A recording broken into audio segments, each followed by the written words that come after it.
past few months for IRP and Color Creative and just the whole team in general have been quite busy. I mean, I feel like we came right off of the production of Insecure in the spring. We went right into post-production on the show and marketing and premiering in October. And then in addition to that, we've shot a web series that we developed, Color Creative New Normal Project. We did our first ever live event here at our offices called A Sip. We've been shooting a web series with The Peak, and I can go on, but all of that to say in the last 6 months, we've kept busy and it's been a fun and wild ride. At the end of the day, I want Issa Rae Productions to be a studio. I want us to have a hand in every medium, and I want us to work with various content creators. We're always just looking to collaborate, whether it's through our first look deal with HBO, which we're currently working on, which I'm excited about.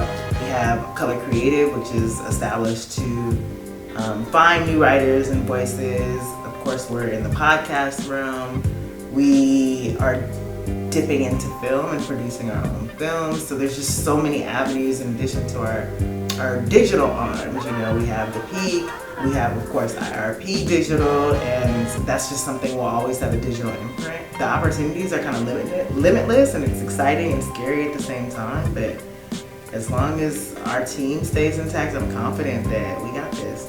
I think we're most excited about just continuing to be as experimental as possible. The goal of The Peak at the end of the day is to stay away from the Hollywood traditional system, and it's to spot those voices and spot those niche audiences that are underserved. Figuring out how to make that model work as best as we can. Every day is something new, so we're excited about that. One of the things I'm excited about is just to sort of bridge the gap between creatives coming into the beginning of this pipeline and actually getting them to get exposure to a lot of the spaces that they otherwise wouldn't get exposure to. So we're celebrating, we're rejoicing about Issa, and I think the beauty of that is the ability to be able to replicate that and just imagine what the industry could look like 10, 20 years from now.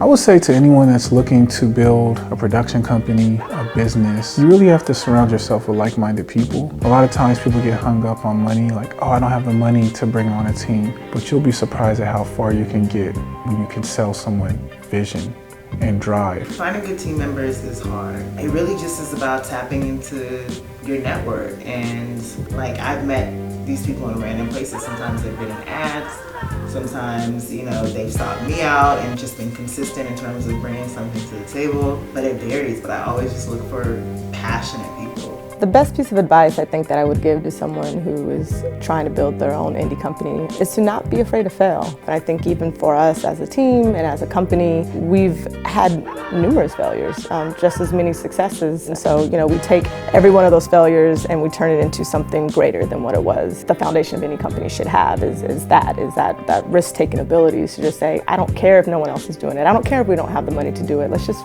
do it. And it's really important, and I think that people forget that.